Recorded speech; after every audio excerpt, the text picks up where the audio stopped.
John Reeves stood at the command center of Earth's first interstellar communication array, his eyes fixed on the strange symbols flickering across the main screen.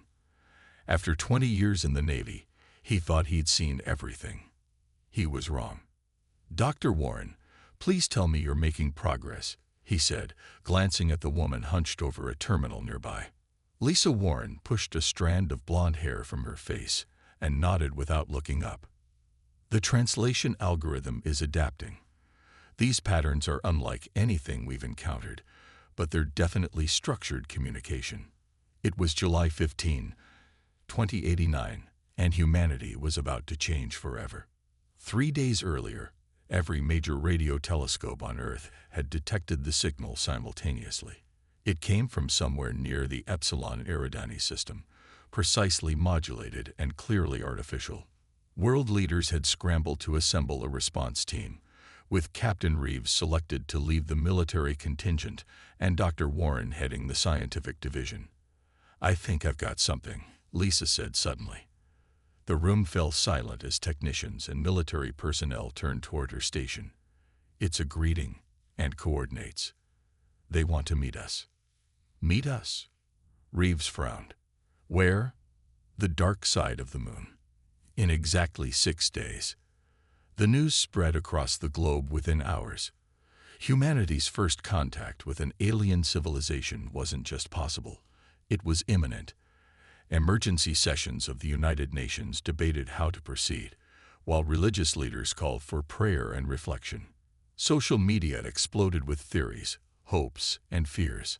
5 days later, the UEDF lunar base detected an object decelerating into orbit around the moon. It was unlike any spacecraft humans had designed. A smooth, oval vessel with no visible propulsion system, roughly the size of a small aircraft carrier. "They're requesting permission to send a shuttle to the designated coordinates," reported Communications Officer Frank Bailey. Captain Reeves nodded grimly. "Tell them permission granted. And may God help us all." The meeting site was prepared in the Daedalus crater. A temporary dome structure housed the human delegation. Reeves, Warren, and representatives from major world powers. They watched through reinforced glass as the alien shuttle descended in complete silence, touching down with impossible grace. The airlock cycled, and Lisa's monitoring equipment went wild. "Atmosphere is being adjusted inside their craft," she whispered. "They're adapting to our environment." When the shuttle door finally opened, the creature that emerged was both familiar and utterly alien. Bipedal and roughly human-sized, it had iridescent blue-green skin and 4 arms. Its face featured large, multifaceted eyes above a small mouth with no visible nose. "I am Vexthor," the alien said, its voice translated through a device at what appeared to be its throat. "Ambassador of the Keldari Confederation. We come with urgent purpose." "We welcome you to Earth," responded Reeves formally. "I'm Captain John Reeves of the United Earth Defense Force." The alien's eyes shifted, analyzing each human present. "Your world stands at a critical juncture. You have developed sufficiently to be noticed by galactic powers. This places you in danger." Lisa stepped forward. "Danger from whom?" "The Nexer Empire controls much of this galactic sector. They consume developing worlds, harvest resources, and enslave populations. We've been monitoring your progress, hoping to find allies." "You need our help?" Reeves asked incredulously. Vexthor made a gesture with his upper arms that might have been dismissal. "Your technology is primitive, but your species shows unusual adaptability and aggression. These qualities are valuable." The implications settled over the human delegation like a weight. They weren't being contacted as equals, but as potential assets. "The Nexer scout ships will reach your system within 5 planetary rotations," continued Vexthor. "We offer protection, but require your cooperation." As the aliens outlined their proposal, Earth's representatives exchanged glances. Whatever humanity had imagined first contact might be, the reality was stark. The galaxy was dangerous, and Earth needed to prepare for war. The United Earth Defense Force would be formally established the following day. Sam Mitchell stood on the bridge of the UES Defiant and watched the stars through the main viewport. 10 years had passed since humanity's first contact with the Caldari. In that time, Earth had changed more than in the previous century. "Status report, Lieutenant Reed," Sam said, turning to his weapons officer. "All systems nominal, Commander. The new pulse cannons are online and ready for testing." Sam nodded with satisfaction. The Defiant was humanity's crowning achievement, a true interstellar warship built with guidance from Caldari engineers, but improved by human innovation. It was faster and more heavily armed than any vessel Earth had produced before.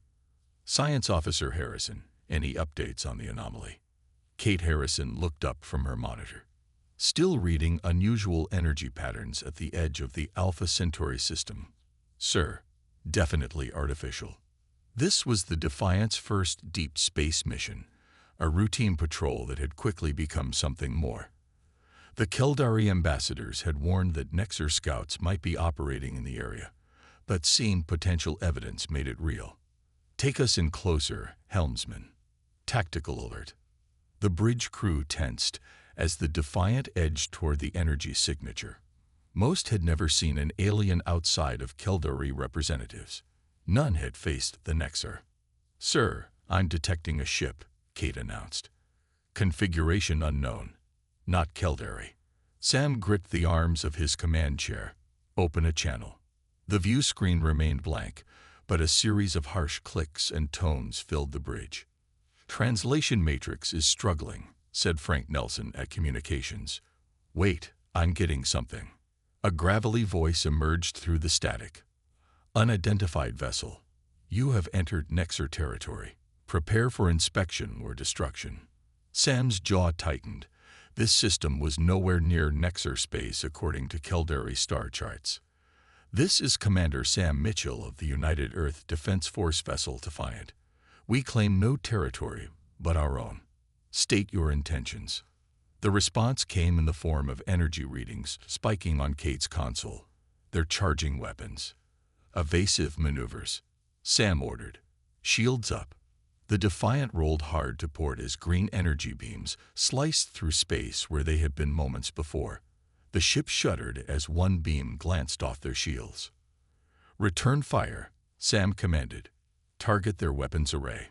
The Defiant's pulse cannons lit up the darkness. To everyone's surprise, 3 direct hits punched through the Nexar ship's shields. "Their shields are down," Lieutenant Reed called out. That shouldn't have happened so easily. Sam had no time to consider why. 3 more Nexar vessels appeared on sensors, converging on their position. "We're outgunned," Sam said grimly. "Prepare to jump to FTL."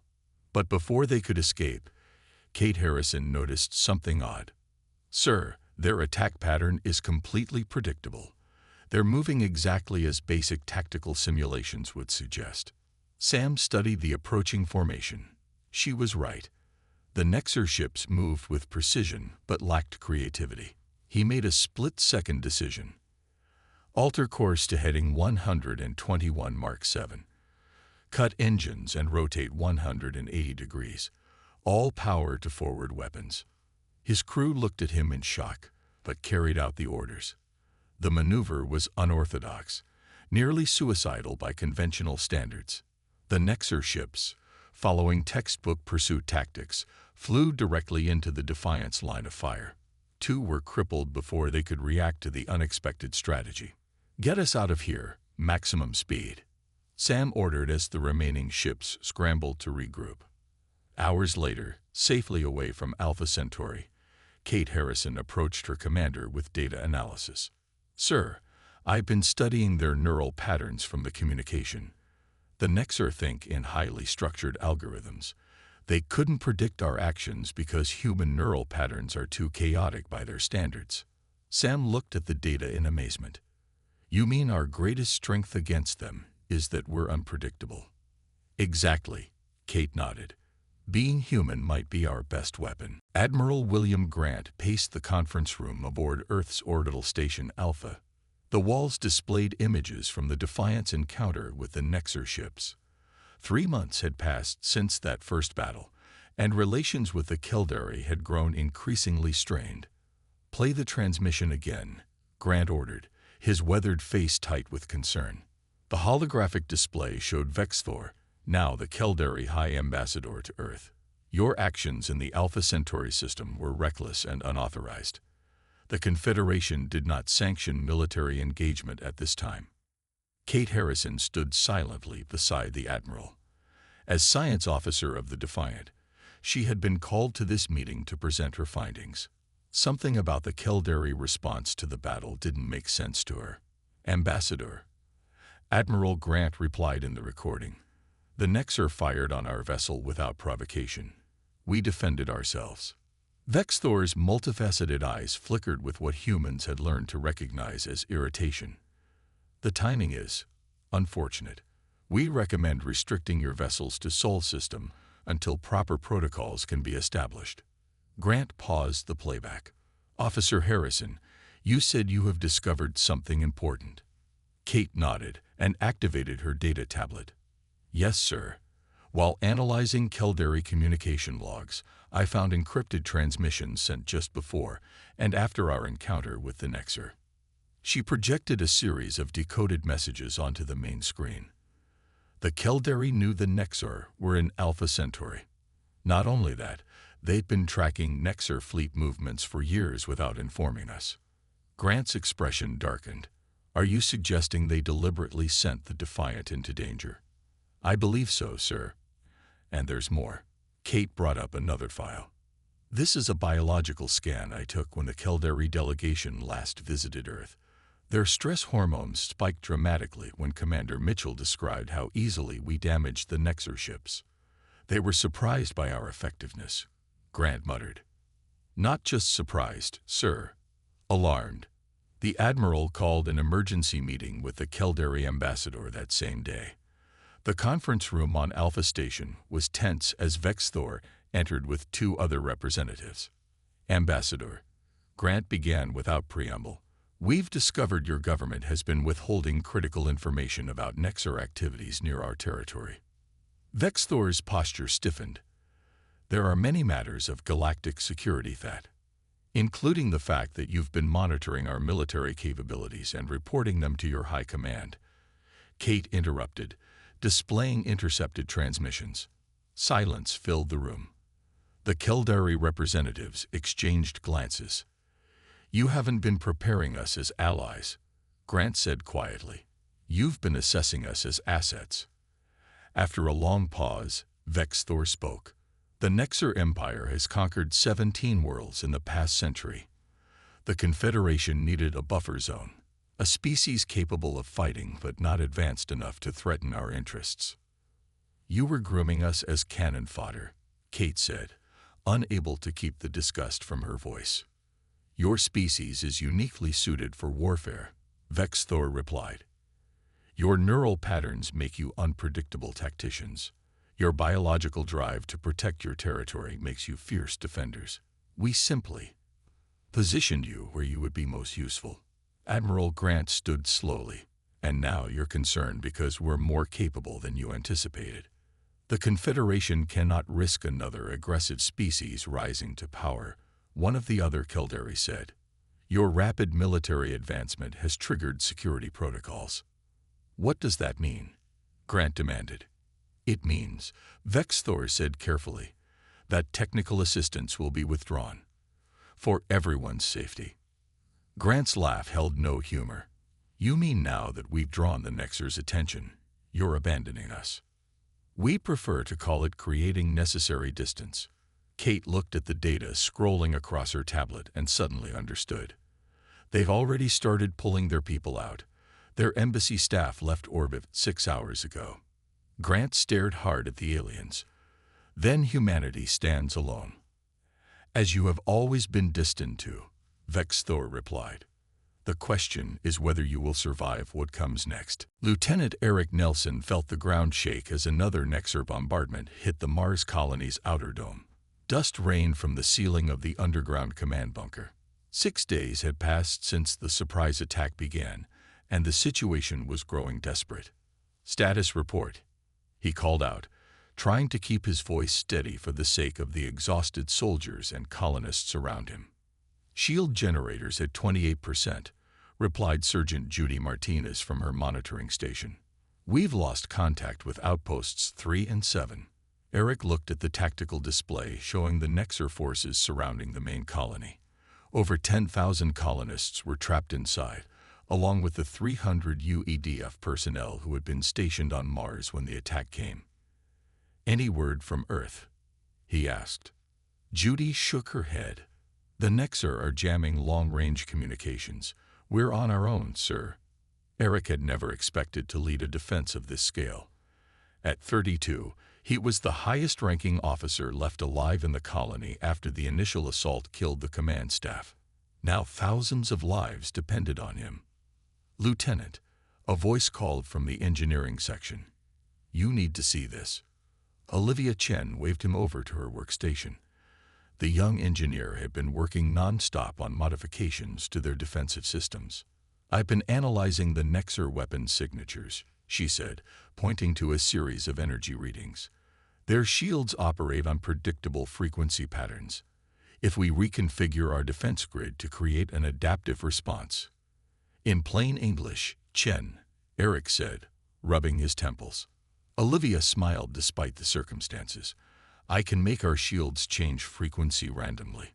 Their weapons won't be able to tune to a specific weakness." "Will it work?" "In theory, but I'll need to access the main generator complex." Eric looked at the map. The generator complex was dangerously close to the perimeter where Nexer ground forces were attempting to breach the colony. "That's a suicide mission," he said quietly. "Not if you give me cover," Olivia replied. "I need 20 minutes inside that facility." Eric studied her determined face. Then he nodded and turned to the remaining squad leaders. "I need volunteers for a strike team." An hour later, Eric led 12 soldiers through the maintenance tunnels beneath the colony. Above them, the remaining UEDF forces launched a diversionary attack that drew Nexer attention away from the generator complex. "Remember," Eric told his team as they prepared to emerge from the tunnels, 20 minutes to get Chen to the controls and back out. Every second counts. The battle was chaotic and desperate. Nexer troops, tall, insectoid creatures with advanced energy weapons, swarmed the area as Eric's team fought their way to the complex. 3 soldiers fell in the first exchange of fire. "This way," Olivia shouted, running toward the control room, while Eric and the others formed a protective circle around her. Inside, she worked furiously at the control panel while Eric's team held the doorway. The distinctive whine of Nexer weapons grew closer. "How much longer?" Eric called, firing at the advancing enemy. "Almost there," Olivia replied, her fingers flying over the controls. "Their attack patterns are so rigid, they never adapt their strategies mid-battle." Another soldier fell as the Nexer pressed forward. Eric knew they wouldn't last much longer. "Done," Olivia finally shouted. Throughout the colony, shield generators flickered as they implemented her modifications. The constant Nexer bombardment suddenly became ineffective as the shields adapted and shifted to counter each attack. The retreat back through the tunnels was brutal. Only Eric, Olivia, and 3 others made it back to the command bunker. But as they watched the tactical display, they saw the Nexer bombardment faltering against the new adaptive shields. "It's working," Judy whispered in amazement. Over the next 3 days, the Nexer assault intensified, then gradually slowed as they failed to breach the colony's new defenses. Earth forces finally broke through the jamming signals, announcing that a relief fleet was on its way. As Eric watched the first UEDF reinforcements land, he realized that Mars had become humanity's crucible, the proving ground where they demonstrated their resolve. The cost had been devastating, with nearly a third of the colony's population lost, but humanity had stood its ground. And in doing so, they had shown the galaxy something unexpected. When pushed to the edge, humans didn't break. They innovated. Colonel Daniel Morgan stood on the bridge of the UES Invictus, watching as 50 Earth ships moved into formation around his command vessel. Each represented humanity's rapid technological advancement in the year since the Mars attack. The fleet was a testament to what humans could accomplish when united against a common threat. "All ships report ready for jump, Colonel," said his executive officer, Lieutenant Alan Wright. Daniel nodded, his face grim but determined. "Begin Operation Spearhead." The massive fleet vanished into FTL space, bound for Nexar territory. After countless defensive battles, Earth's leadership had finally authorized a counterattack. Intelligence gathered during previous engagements had identified a key Nexar supply depot in the TAS CD system. The mission: destroy it and send a message. In the communications center aboard the Invictus, specialist Amy Patil monitored alien transmissions. Her gift for pattern recognition had made her invaluable to UEDF intelligence. "Sir," she called to Daniel as the fleet emerged from FTL near TAS CD. "I'm detecting unusual communication traffic between Nexar vessels." Daniel moved to her station. "Can you translate?" Amy adjusted her equipment. "They're confused, sir. Their patrol ships are reporting conflicting information about our fleet size and position." Daniel smiled for the first time in days. The new stealth technology was working. Nexar sensors couldn't get an accurate raid on the Earth vessels. "Let's use that confusion. Signal all ships to execute Pattern Epsilon." The Earth fleet split into 5 smaller groups, approaching the Nexar station from different vectors. It was a tactic no Nexar commander would consider. Dividing forces was anathema to their rigid battle doctrine. "Nexar vessels are attempting to regroup," reported the tactical officer. "They're following standard response protocols." "Just as we predicted," Daniel said. "Execute jamming sequence." Amy activated a specialized transmission that flooded Nexar communication channels with noise patterned after human neural waves. In previous battles, they had discovered the Nexar had difficulty filtering through the chaotic signals that mirrored human thought patterns. The effect was immediate. Nexar ships began moving erratically, unable to coordinate their defense. Some turned to engage phantom targets created by the Earth fleet's electronic warfare systems. "All ships, commence attack," Daniel ordered. The battle that followed was unlike anything the galaxy had witnessed before. Earth vessels darted between Nexar formations, firing from unexpected angles, changing tactics with each pass. When Nexar adapters finally recognized a pattern and responded, the humans would switch approaches entirely. From her station, Amy suddenly straightened. "Colonel, I'm detecting new signals. Non-Nexar vessels are watching the battle from the system's edge. Identification: multiple species signatures. I believe we have an audience, sir." Daniel understood the implications immediately.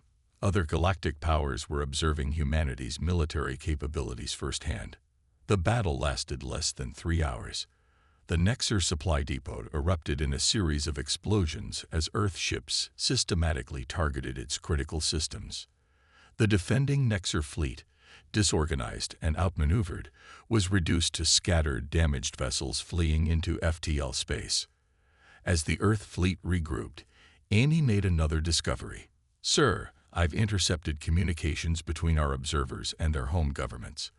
They're discussing our tactics." One signal used a term that translates roughly as "unpredictable predators." Daniel moved to the main viewport, watching as his ships formed up around the Invictus. The operation had succeeded beyond their expectations. Not only had they struck a significant blow against the Nexar, but they had also demonstrated humanity's unique approach to warfare to the wider galaxy. "Send a message to Earth Command," he told Amy. "Operation Spearhead successful. Additional objective achieved. Galactic powers have taken notice."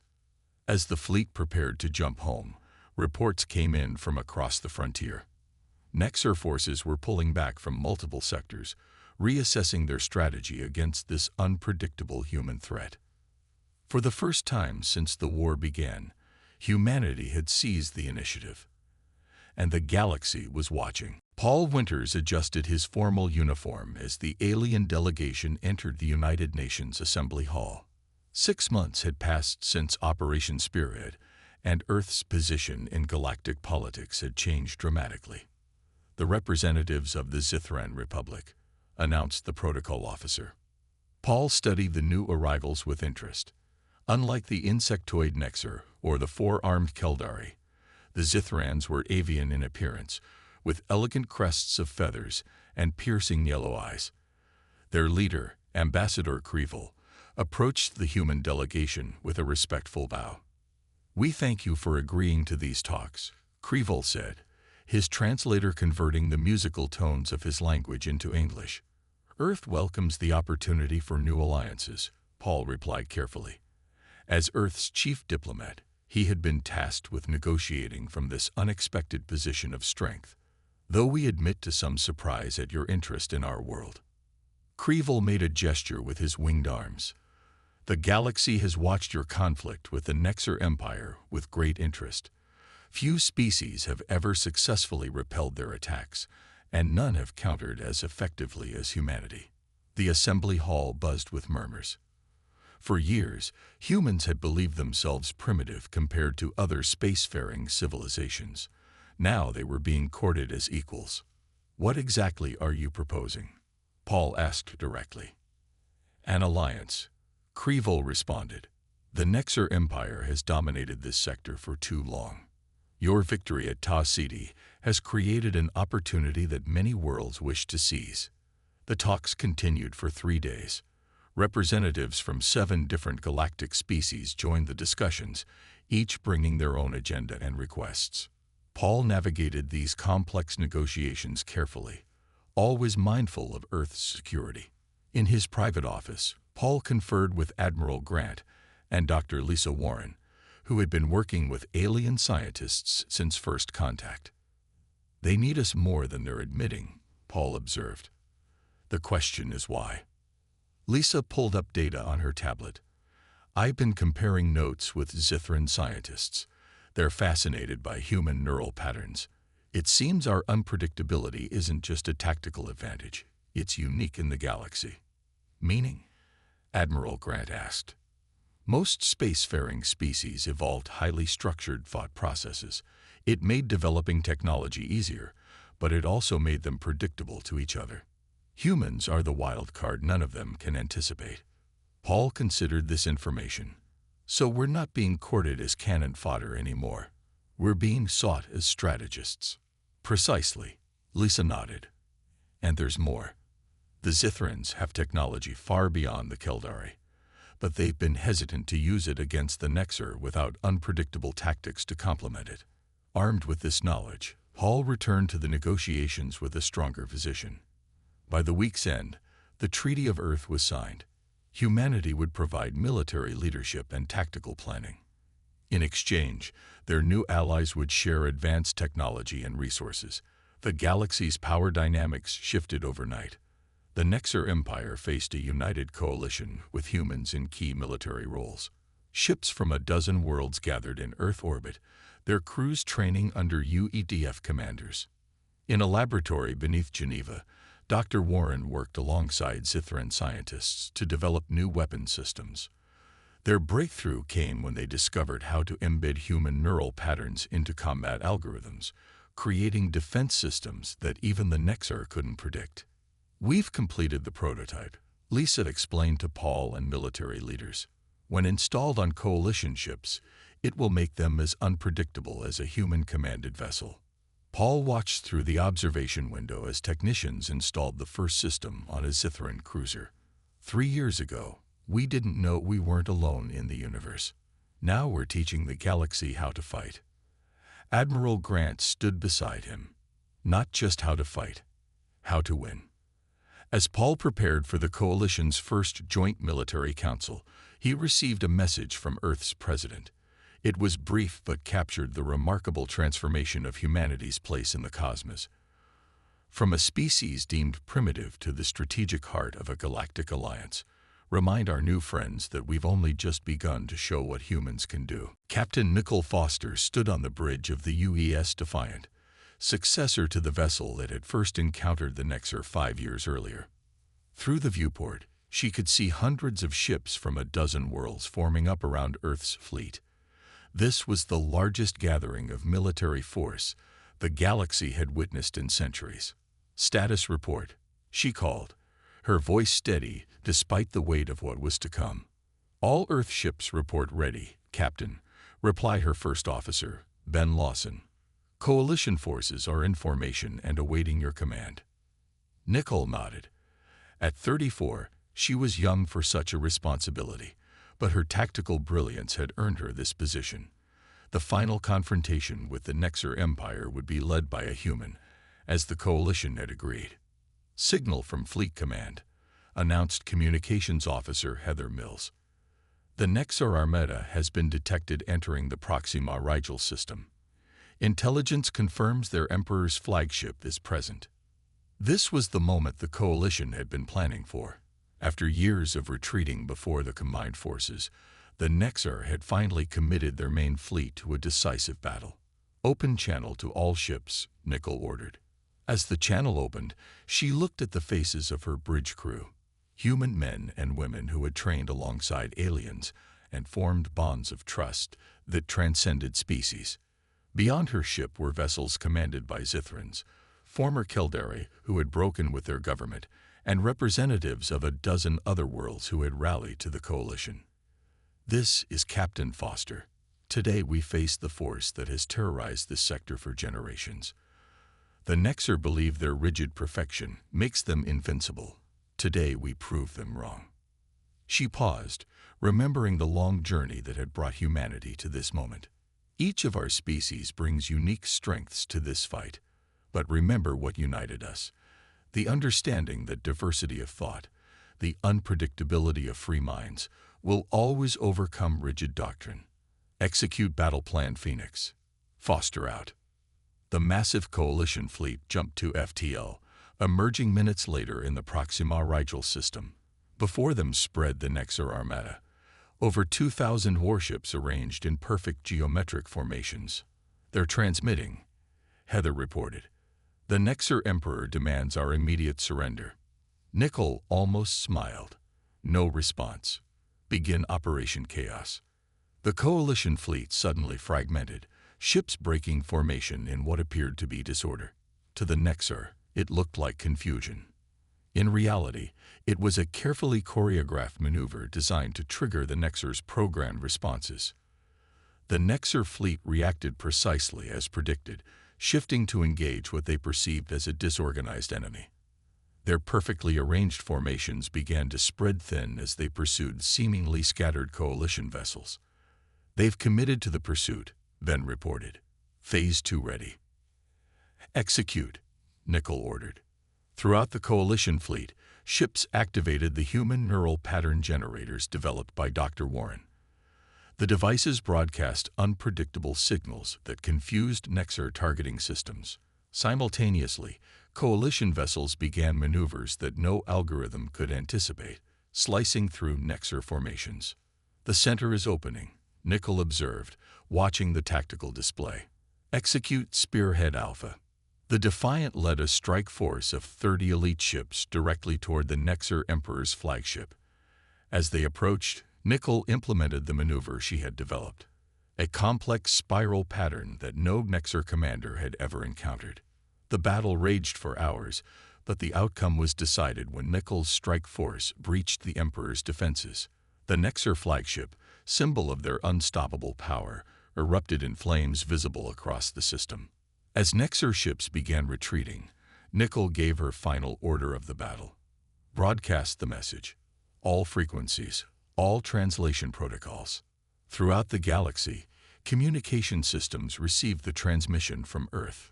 To all civilizations, humanity entered the galactic stage as newcomers, deemed primitive and expendable. Today we stand victorious against the greatest empire this sector has known. We seek neither conquest nor domination, but we will defend ourselves and our allies without hesitation. Remember this warning. Humans are relentless when threatened, innovative when challenged, and unstoppable when united. We ask only respect and peace, but we are prepared for anything less. As the Coalition fleet regrouped, reports came in from across the galaxy. The message was being discussed in every major government, on every world capable of receiving transmissions. 5 years had passed since the Battle of Proxima Rigel. Earth had changed in ways few could have imagined when humans first looked to the stars. Jack Porter stepped onto the observation deck of New Geneva Station.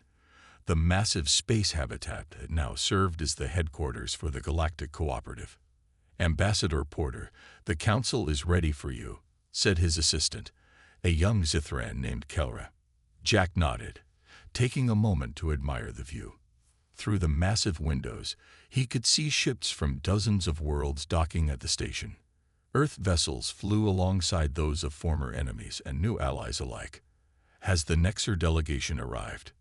he asked. "Yes, Ambassador. This will be their first official participation in Council proceedings." Jack smiled slightly. The remnants of the once mighty Nexer Empire had finally requested membership in the cooperative. It was a testament to how thoroughly the galaxy had transformed. In the Grand Council chamber, representatives from 27 spacefaring civilizations took their seats. Jack, as Earth's senior diplomat, occupied the chair reserved for humanity. Positioned at the center of the circular arrangement, a symbolic acknowledgement of their role in reshaping galactic politics. "The Council recognizes Ambassador Trevnar of the Nexer Consensus," announced the Zithran chairperson. A tall insectoid figure rose from the observer section. Unlike the Nexer warriors humans had first encountered, Trevnar wore simple civilian garments. "We come seeking understanding," the Nexer ambassador began. "For generations, our society valued order above all else. We saw the galaxy as chaos requiring structure. We were wrong." Murmurs spread through the chamber. For the proud Nexer to admit error was unprecedented. The human victory at Proxima Rigel forced our people to reconsider fundamental truths. Trevnar continued, "We have begun restructuring our society, incorporating unpredictability and adaptability into our governance. We request guidance as we learn these new ways." Jack stood to respond. "The cooperative welcomes your delegation, Ambassador Trevnar. Earth remembers being new to galactic society. We will share what we have learned." After the session, Jack met with General Olivia Chen, the same engineer who had saved Mars colony years before, now commander of Earth's defense forces. "Quite a change," Olivia remarked as they walked through the station's diplomatic quarter. "5 years ago, we were fighting for survival. Now former enemies seek our advice. The warning we broadcast after the battle worked better than anyone expected," Jack replied. "Humanity's reputation spreads even beyond known space now." They stopped at a viewport overlooking Earth. New orbital shipyards surrounded the planet, constructing vessels for both human use and export to allied worlds. The scars of the Nexer bombardments had healed, and humanity had emerged stronger. "There's something you should know," Olivia said, lowering her voice. "Long-range probes have detected signals from beyond the galactic rim. Dr. Warren believes they're artificial." Jack's expression grew serious. "Another spacefaring civilization?" "Possibly. But the neural patterns are unlike anything in our database. More structured than Nexer, but with elements of unpredictability like our own." "Have you informed the Council?" Olivia shook her head. "Not yet. We wanted Earth's leadership to decide how to proceed." Jack considered the implications. Just as humanity had found its place in the galaxy, the universe presented a new mystery. "Prepare a joint scientific and military expedition," he decided. "But this time, we won't go as the naive species we once were." Later that evening, Jack stood alone on the observation deck. Below him, Earth glowed blue and green against the darkness. Around it orbited the combined fleet of the cooperative, a testament to what could be accomplished when diverse minds united toward a common purpose.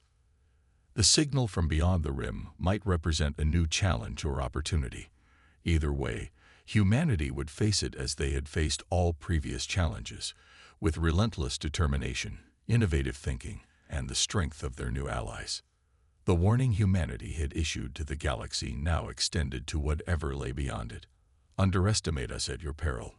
We are humanity, adaptable, unpredictable, and unstoppable when united.